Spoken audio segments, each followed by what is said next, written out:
శ్రీమాత్రే నమ. జయ గురు దత్తాత్రేయ నమ. ఈ వీడియోలో మనం జూలై 1 నుంచి డిసెంబర్ 30 మధ్యలో జరిగే అర్ధ సంవత్సర ఫలితాలు తెలుసుకునే ప్రయత్నం చేద్దాం. సాధారణంగా మన ఆంగ్ల సంవత్సరాది ప్రకారం 2025 సంవత్సరంలో సుమారుగా మనం 6 నెలలు కంప్లీట్ చేసుకోవడం జరిగింది.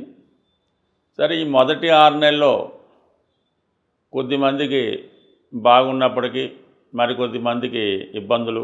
అంటే ముఖ్యంగా ఈ 6 నెలల్లో మొదటి 6 నెలల్లోనే మనకి శని భగవానుడు మారడం జరిగింది. అలాగే గురుగ్రహం కూడా మారడం జరిగింది. అలాగే రాహు కేతువు కూడా ఈ మొదటి 6 నెలల్లో మారడం వల్ల కొంతమందికి అనుకూలంగాను మరికొంతమందికి ప్రతికూలంగాను రావడం జరిగింది. అయితే ఈ ద్వితీయార్థంలో అంటే సెకండ్ హాఫ్ జూలై నుంచి డిసెంబర్ మధ్యలో మేజర్ గ్రహాలైనటువంటి శని, గురువు, రాహువు, కేతువు పెద్దగా వీటి మీద మార్పులే ఉండే అవకాశం లేదు. యాజిటీజ్గా ఈ గ్రహాలన్నీ కూడా అదే పొజిషన్లో డిసెంబర్ 31 వరకు ఉండడం జరుగుతూ ఉంటుంది. అయితే ముఖ్యమైనటువంటి గ్రహాలు శని భగవానుడు, గురుగ్రహం వక్రగమనం పొందడం జరుగుతుంది. మరి ఈ రెండవ 6 నెలల్లో నవంబరు 12వ తారీఖు నుంచి గురుగ్రహం వక్రగమనం పొందడం జరుగుతుంది. ఎప్పటిదాకా? మార్చి 11 వరకు కూడా ఈ గురుగ్రహం అంటే మనకి ఈ అర్ధ సంవత్సరంలో ఈ నవంబర్ 12 నుంచి సుమారు ఒక 50 రోజులు గురువు వక్రించే ఉంటాడు. దాని తర్వాత కూడా కొన్నాళ్ళు వక్రగమనం, అది నెక్స్ట్ వీడియోలో తెలుసుకుందాం. అలాగే అక్టోబరు 13వ తారీఖు నుంచి శనిగ్రహం వక్రగమనం పొందడం జరుగుతుంది. జనవరి 20 వరకు అంటే ఇంచుమించుగా ఈ అక్టోబర్ 13, నవంబరు, డిసెంబర్ మొత్తం శనిగ్రహం మనకి మీనరాశి అందే వక్రగమనం పొందడం జరుగుతుంది. అంటే ఈ వక్రగమనం పొందడం వల్ల కొంతమందికి అనుకూలంగాను మరికొంతమందికి ప్రతికూలంగాను మారడం జరుగుతుంటుంది. అంటే వక్రించిన గ్రహం ఏం చేస్తుందంటే తను ఉన్న స్థానం నుంచి 12వ స్థానాన్ని కూడా వీక్షించడం, అంటే అక్కడ ఫలితం కూడా ఇవ్వడం జరుగుతుంది. ఆ విధంగానే దృష్టి కూడా మరి ఈ 3 భావాల మీద అంటే శనికి ఉన్నటువంటి 3, 10 భావాలతో పాటు 7వ భావం యొక్క దృష్టి కూడా మారడం జరుగుతూ ఉంటుంది. అంటే డబల్ యాక్టింగ్ చేయడం జరుగుతూ ఉంటుంది. అలాగే గురుగ్రహం కూడా మనకి నవంబర్ 12 నుంచి వక్రగమనం పొందడం వల్ల ఇంచుమించుగా మళ్ళా బ్యాక్ వచ్చి ఫలితం ఇచ్చినట్టు కనబడుతుంటుంది. అయితే ఈ వక్రించిన గ్రహాలు ప్రధానంగా ఏం చేస్తాయంటే మనం ఒక మొదటి 6 నెలలు చేసిన ప్రయత్నాల్లో ఏమైనా విఫలమై ఉంటే ఈ గురువు వక్రించినప్పుడు మళ్ళీ ఇంకొకసారి ప్రయత్నం చేయమని ఆ గురుగ్రహం మనకి చెప్తూ ఉంటుంది. మనం ఏదో వివాహం కొరకో, ఉద్యోగం కొరకో, ఏదైనా ధనం కొరకో, సంతానం కొరకో ప్రయత్నం చేసి ఉంటాం. ఈ సమయంలో అంటే మంచుమించు జనవరి నుంచి అనుకొని మనకి నవంబర్ 11 వరకు ఏ ప్రయత్నం చేసినా విఫలమైంది. కాబట్టి గురువు వక్రించిన తర్వాత ఏంటంటే మళ్ళీ ఇంకొకసారి మనం ప్రయత్నం చేస్తే ఆ ప్రయత్నం నెరవేరే అవకాశం ఉంది. అంటే సాధారణంగా ఎవరి జన్మజాతకంలో గురువు వక్రగమనంలో ఉంటాడో వాళ్ళకి పనులన్నీ కూడా గురువు వక్రించి ఉన్నప్పుడు మాత్రమే జరుగుతుంటాయి. అంటే గోచార రీత్యా గురువు వక్రించి మీ జన్మజాతకంలో గురువు వక్రించి ఉంటే కంపల్సరిగా ఈ గురువు వక్రించినప్పుడు మీరు ఏ పంతాలు పెట్టినా అవ్వడం జరుగుతూ ఉంటుంది. కాని వారు కూడా ఇంకొకసారి ప్రయత్నం చేస్తే ఫలితం దక్కుతుంది. అప్పటికి కూడా అవ్వకపోతే దాన్ని కంప్లీట్గా వదిలివేయచ్చు. శని భగవానుడు కూడా మనకి అక్టోబర్ 13 నుంచి వక్రగమనం పొందడం జరుగుతుంది.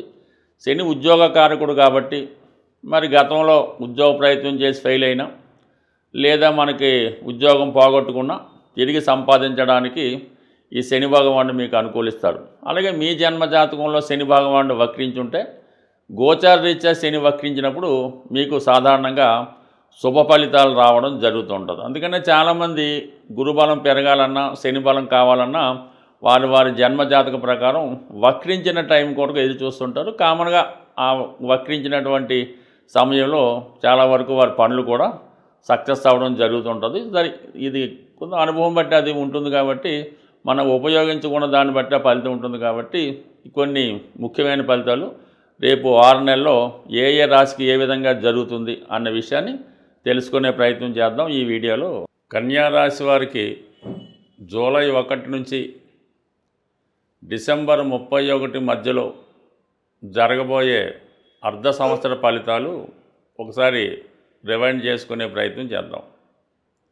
ముఖ్యంగా ఈ రాశి వారికి మన శని గ్రహం ప్రస్తుతం 7వ స్థానంలో సంచరించడం జరుగుతూ ఉంది. ఇది ఎక్కువగా వీళ్ళకి ఏమవుతుందంటే వివాహానికి సంబంధించిన ప్రయత్నాలు చాలా వరకు ఆటంకపడడం జరుగుతూ ఉంటుంది. దగ్గరగా రావడం, ఏదో కారణం వల్ల వాయిదా పడడం, ఇవి జరుగుతూ ఉంటాయి. సాధారణంగా కన్యా రాశి వారికి అబ్బాయిలకైనా అమ్మాయికైనా వివాహం కుదరడం అన్నది చాలా ఇబ్బందితో కూడుకున్నటువంటి పరిస్థితి. ఎందుకంటే వీళ్ళకి 7వ స్థానం 12వ స్థానం అయిందన్నమాట. మేషం నుంచి లెక్కెట్టుకుంటే మీనం అన్నది సహజ వ్యయస్థానం. ఈ వ్యయస్థానం వీళ్ళకి 7వ స్థానం అవటం వల్ల చాలా వరకు వివాహాలు ఆలస్యం అవడంతో పాటు కొంతమందికి అంటే వివాహం తొందరగా అయితే ఏదో కారణం వల్ల డిఫరెన్సులు, విడిపోవడాలు, వేరే కనెక్షన్లు, ఎందుకంటే అది దిశోభారాశి అవుతుంది మీనం. ఈ విధంగా తొందరగా పెళ్ళైన వాళ్ళకి ఈ విధమైన అఫైర్ల వల్ల చికాకులు, విడిపోవడాలు జరుగుతూ ఉంటాయి. లేట్ అయ్యే వాళ్ళకి అసలు ఏమీ లేకుండా ఇబ్బంది పడుతుంటారు. అటువంటి వారికి ఇంచుమించుగా మనకి అక్టోబర్ 13వ తారీఖున, అంటే ఇలాగా 6 నెలలు, అక్కడి నుంచి 3 నెలలు అనుకుందాం.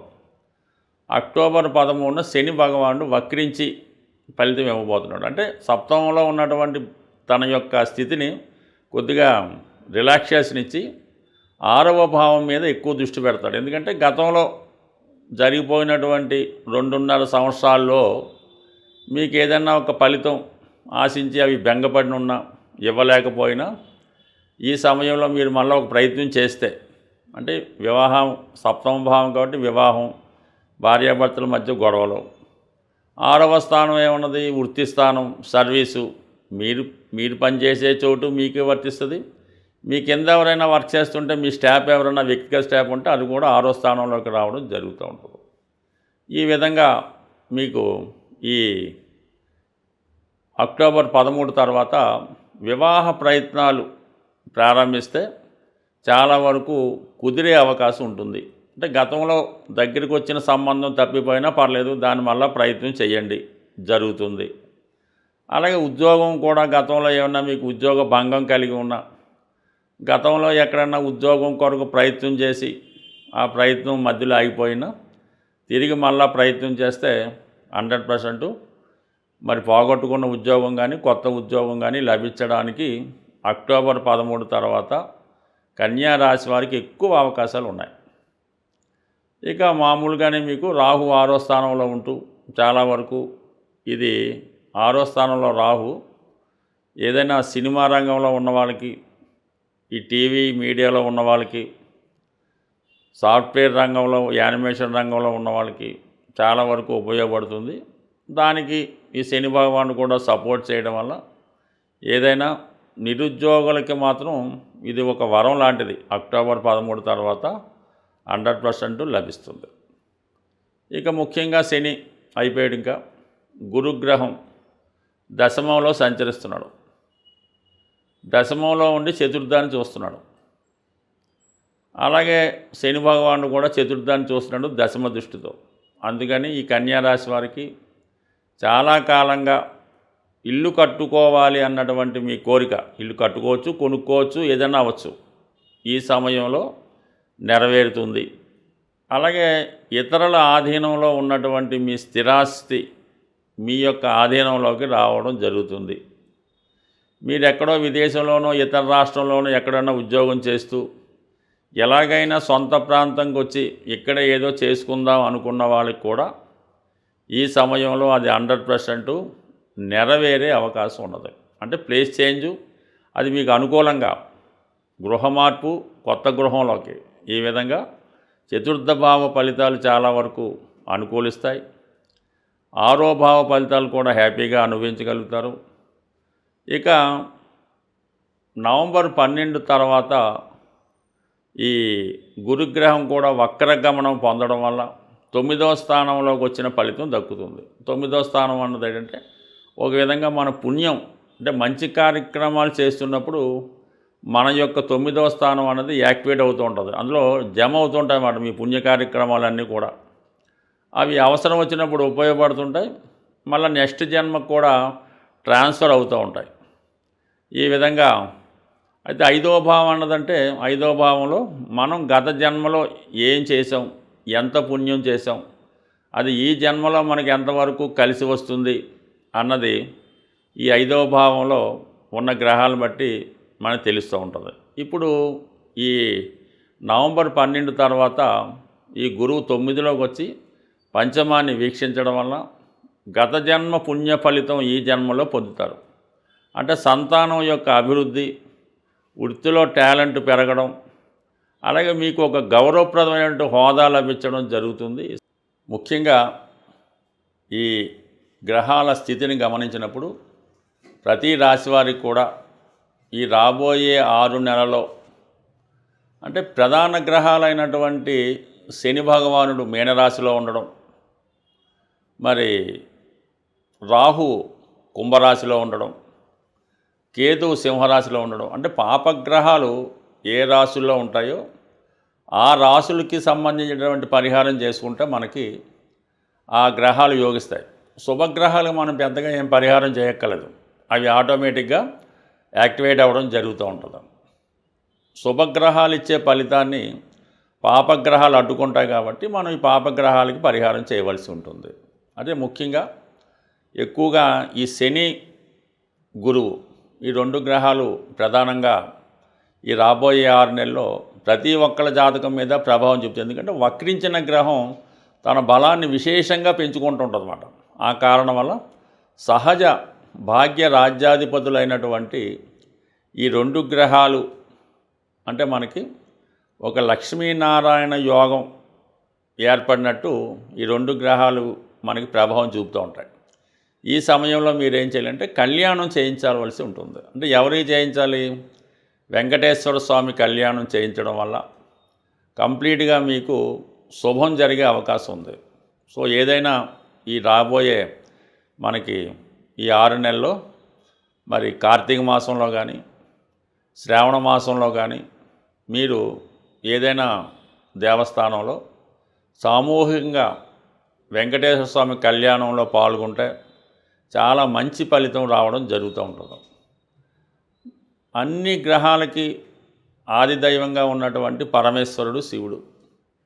వీలున్నవాళ్ళు ఏదైనా ఒక పంచారామాలు కానీ ఇటువంటి శివుని యొక్క ముఖ్యమైన క్షేత్రాలు ఒక్కసారి దర్శించడం మంచిది. అంటే ఏ ప్రాంతంలో ఉన్నవాళ్ళు ఆ ప్రాంతంలో ఉన్నటువంటి దేవాలయంలో చేయడం వల్లే ఎక్కువ ఫలితం రావడం జరుగుతూ ఉంటుంది. సుమారుగా మనకి ఈస్ట్ గోదావరిలో ఈ ద్రాక్షారం చుట్టుపక్కల ప్రతి నక్షత్రానికి సంబంధించినటువంటి ఒక దేవాలయం ఉన్నది. ప్రతి నక్షత్రానికి ఒక దేవాలయం ఆ చుట్టుపక్కల ఊళ్ళో ఉండడం జరుగుతూ ఉంటుంది. ఆ విషయాన్ని మనకి ద్రాక్షారామం దేవాలయంలో డిస్ప్లే చేయడం కూడా జరుగుతూ ఉంటుంది. ఏ నక్షత్రం వారు ఆ నక్షత్ర దేవాలయాన్ని సందర్శించడం వల్ల వారి యొక్క దోషం కూడా పరిహారం అవుతుంటుంది. అవకాశం ఉన్నవాళ్ళు ఒక్కసారి మీరు ప్రయత్నం చేయండి. లేదు జన్మాంతరంగా మనం బాగుండాలి, మన వంశం బాగుండాలంటే ఆ 27 నక్షత్రాలకి సంబంధించినటువంటి 27 దేవాలయాలు కూడా ఒకసారి మీరు ఒక నెలలోనో సంవత్సరంలోనో దర్శించడం వల్ల చాలా మంచి ఫలితం రావడం జరుగుతూ ఉంటుంది. సో ఇది మనం కష్టపడి సాధించబడిన ఫలితాలు. సూక్ష్మంలో మోక్షం రావాలి, చిన్న ప్రయత్నంతో విఘ్నేశ్వరులాగా మొత్తం ఫలితం రావాలనుకుంటే గోసేవను మించింది లేదు. మరి ఏదైనా గోసేవ అంటే ఆవుకి 2 అరటిపళ్ళు ఒక బెల్లం ముక్క పెట్టడం అయితే కాదు. కంప్లీట్గా మీకు ఓపిక ఉంటే ఏదో ఒక రోజు ఆ గోశాలని శుభ్రంగా తుడిసి అక్కడ ఉన్నటువంటి ఈ ఆవు పేడ ఇవన్నీ కూడా శుభ్రం చేసి ఆవుకి మంచి వాతావరణం వచ్చేలా పెట్టడం, తర్వాత ఆవుకి శుభ్రంగా స్నానం చేయించి, తర్వాత ఆవుకి తగు విధంగా సేవ చేసి పసుపు కుంకాలు అలంకరించడం వల్ల కనీసం ఒక దానికన్నా చేసుకుంటూ ఈ సేవ కన్నా మీరు ఆ గోశాలను శుభ్రం చేయడం వల్ల వచ్చే సేవ చాలా అఖండం. మీరు చాలా ఆర్థిక ఇబ్బందుల్లో ఉన్నారు, అసలు ఏ దారి లేదు అనుకున్న వాళ్ళు ఒకసారి పవిత్రంగా నిర్వహిస్తున్నటువంటి గోశాల సందర్శించి అక్కడ ఒకసారి రోజంతా సేవ చేసి శుభ్రం చేయండి. 100% మర్నాడు నుంచి మీ ఆర్థిక పరిస్థితి ఏ విధంగా మార్పు వస్తుందో చూడండి.